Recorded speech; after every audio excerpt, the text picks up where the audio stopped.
mau berpikir ya bahwasanya mengapa tidak semua tumbuhan memiliki itu batang yang besar atau batangnya tidak bertumbuh besar-besar.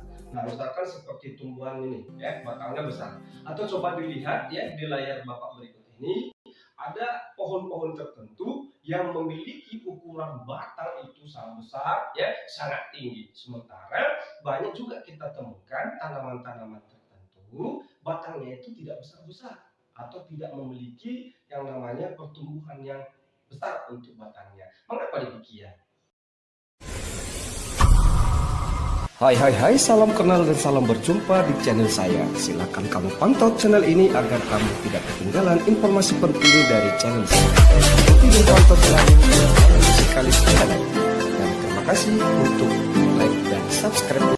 Nah, penyebab tumbuhan itu mampu memiliki batang yang besar ataupun batang yang tinggi itu dikarenakan bahwasanya tumbuhan tersebut memiliki yang namanya jaringan kambium. Dan kita tahu bahwasanya tumbuhan yang memiliki jaringan kambium adalah tumbuhan dikotil dan tumbuhan gimnospermae atau tumbuhan yang mengalami yang namanya pertumbuhan sekunder. Sementara tumbuhan monokotil tidak memiliki jaringan kambium tersebut. Oke, makanya jangan heran hanya tumbuhan-tumbuhan dikotil ataupun gimnospermae yang menghasilkan batang yang besar ataupun yang tinggi.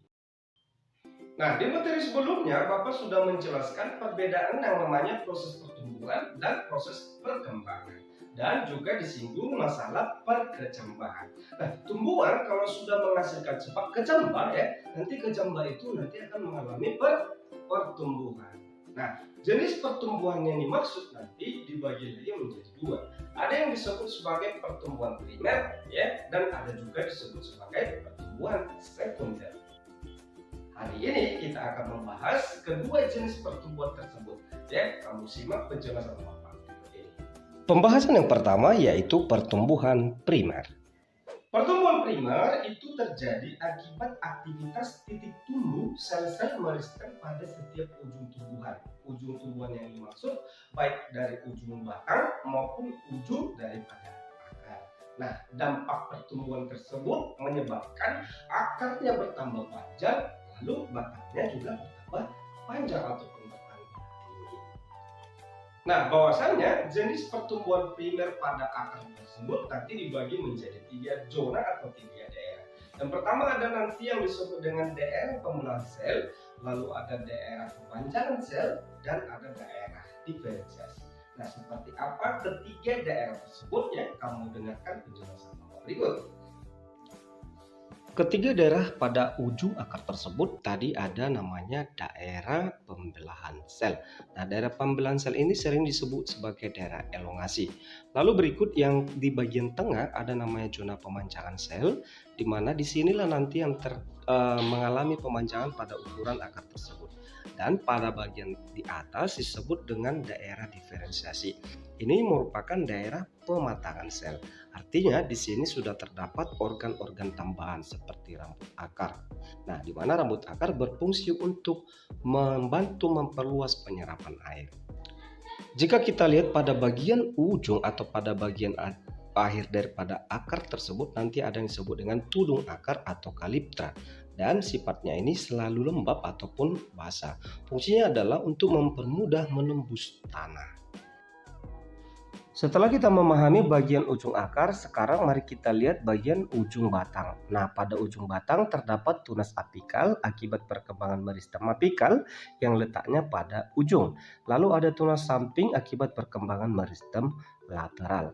Nah, bahwasanya pertumbuhan meristem itu terjadi akibat meristem primer, yaitu meristem yang nanti berasal dari sel-sel inisial disebut sebagai promeristem. Nah, bahwasanya promeristem ini menurut teori Haberland nanti akan berkembang menjadi 3 bagian, yaitu protodem, prokambium, dan meristem dasar. Nah, di mana protodem nanti akan berdiferensiasi menjadi jaringan epidermis, ya bagian terluar. Prokambium akan berdiferensiasi menjadi jaringan pengangkut seperti silem dan floem. Kemudian nanti meristem dasar akan berkembang menjadi jaringan dasar atau disebut sebagai jaringan parenkim. Pembahasan kedua yaitu pertumbuhan sekunder.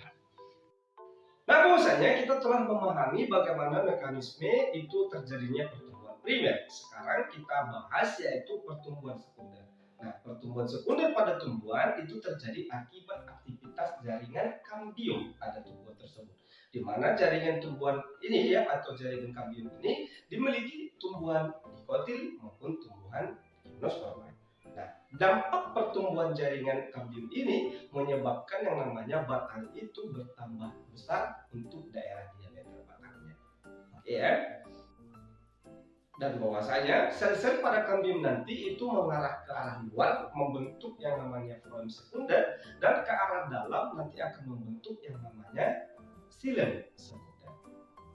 Perlu kita ketahui bahwasanya selain memperlebar diameter batang, aktivitas kambium juga akan membentuk jari empulur serta lingkaran tahunan.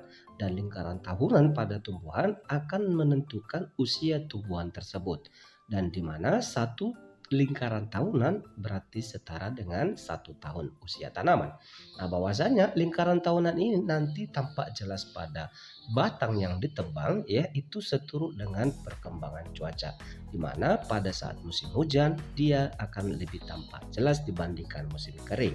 Nah, bahwasanya jenis kambium ada 2 macam, yaitu kambium pembuluh atau disebut kambium vaskuler dan kambium gabus ataupun velogen.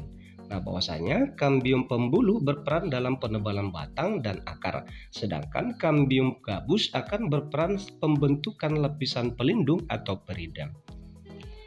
Penebalan kayu pada batang akibat aktivitas kambium pembuluh akan menyebabkan epidermisnya pecah.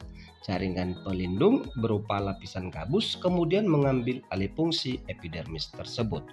Kita tahu bahwasanya gabus tersusun dari sel-sel mati berbentuk pipi tanpa ruang antar sel. Nah, bahwasanya sel tersebut dilapisi oleh bahan berlemak yang disebut sebagai suberin. Pada batang, gabus muncul pada sel-sel korteks terluar, sedangkan pada akar umumnya gabus dibentuk di dalam perisikel. Pada jaringan gabus terdapat sekumpulan sel yang memiliki ruang antar sel nanti disebut lentisel, di mana lentisel tersebut berperan sebagai pertukaran gas lewat batang. Aktivitas kambium ke arah luar tadi membentuk pembuluh tapis atau floem sekunder, dan aktivitas ke arah dalam membentuk pembuluh kayu atau xilem sekunder. Nah, sebenarnya masih ada juga nanti yang namanya xilem primer dan floem primer. Lalu bagaimana membedakan antara xilem primer dengan xilem sekunder dan si floem primer dan floem sekunder? Nah, untuk membedakan daerah tersebut perhatikan gambar berikut. Nah, di gambar berikut yang tampak hijau itu di tengah itu merupakan kambium. Dan tadi pertumbuhan kambium ke arah luar membentuk si floem, ke arah dalam membentuk xilem. Nah, tadi kan ada xilem primer dan xilem sekunder, si floem primer dan si floem sekunder. Nah, yang manakah itu si floem primer? Berarti itu yang arah pertama kali muncul. Nah, jadi yang warna orange yang paling ujung ini inilah si floem primer. Lalu ke bawahnya ini mendekati kambium itu adalah si floem sekunder. Nah, xilem primer berarti juga dia pertama kali muncul, berarti terdorong dia ke jauh ke dalam. Nah, ini warna orange ini yang ke dalam ini adalah namanya xilem primer. Dan yang arah dekat ke kambium ini adalah si xilem sekunder. Jadi ingat, si kambium itu dibatasi oleh floem sekunder dan xilem sekunder. Ujung-ujungnya ke arah luar si floem sekunder, ke arah paling dalam namanya si xilem primer. Jadi sudah jelas ya pembedaannya mana bagian-bagiannya. Nah, kemudian aktivitas kambium ke arah dalam itu lebih banyak dibandingkan dengan aktivitas kambium ke arah luar, sehingga kayu pada batang atau akar menjadi lebih tebal daripada kulitnya. Hal itu boleh kita lihat benar ya.